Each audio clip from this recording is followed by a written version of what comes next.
ہے کہ حضرت امیر معاویہ کو علی المرتضیٰ کے ساتھ ملاتے، حضرت علی المرتضیٰ کے ساتھ ملاتے ہیں یا مقابلہ کرتے ہیں یا طنز کرتے ہیں، یہ بات یاد رکھ لیں۔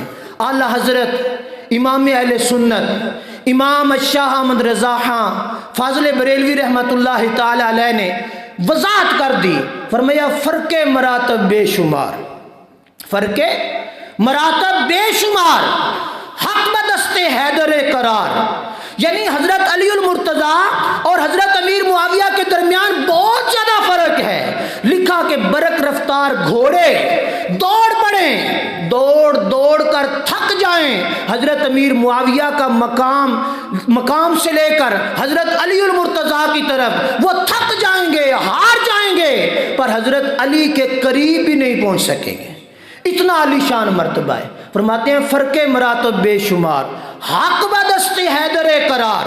آج کچھ لوگوں کو یہ بھی بڑی پریشانی ہوتی ہے کہ حق حضرت علی المرتضیٰ کے ساتھ، ہم اس کے قائل ہیں حق حضرت علی المرتضیٰ کے ساتھ تھا۔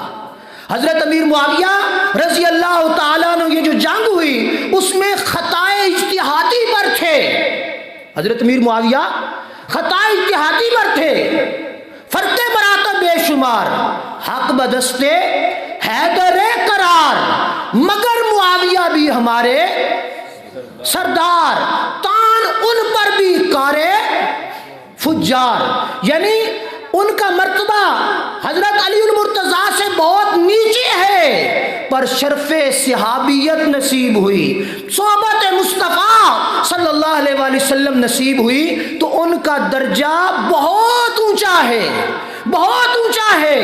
علی المرتضیٰ سے بہت نیچے ہے، پر ان کا درجہ صرف زیارت مصطفیٰ کی وجہ سے بہت اوپر ہے، بہت اعلیٰ ہے، بہت اونچا ہے۔ اور آج تان ان کے نقص اور عیب تلاش کیے جاتی ہیں، معاذ اللہ استغفر اللہ العظیم، یہ کر دیا وہ کر دیا، ایسا ہو گیا ویسا ہو گیا، جو کچھ بھی ہو۔ نبی پاک صلی اللہ علیہ وآلہ وسلم نے فرمایا میرے صحابہ کے باب میں اپنی زبانیں بند رکھو، میرے صحابہ کے باب میں اپنی زبانیں بند رکھو۔ یہی ترجمہ اللہ حضرت نے کیا کہ لعن ان پر کار فجار ہے، ان کی غلطیاں، ان کے عیب، ان کے نقص تلاش کرنا یہ اپنے ایمان کو برباد کرنا ہے۔ تو ہم کیا ہیں؟ اہل سنت و جماعت ہر صحابی کی تعظیم کرتے ہیں، اہل بیت اطہار کے ہر فرد کی تعظیم کرتے ہیں، ہر کسی سے محبت کرتے ہیں، اور یہ محبت ہمارا ایمان ہے۔ یہ محبت کیا ہے؟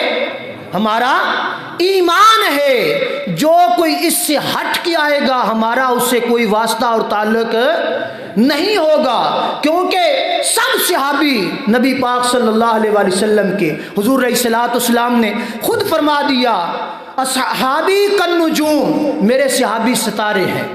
اور پھر دوسرے مقام پر حضور علیہ الصلوۃ والسلام نے ارشاد فرمایا من سب اصحابی فقولوا لعنت اللہ علی شرکم۔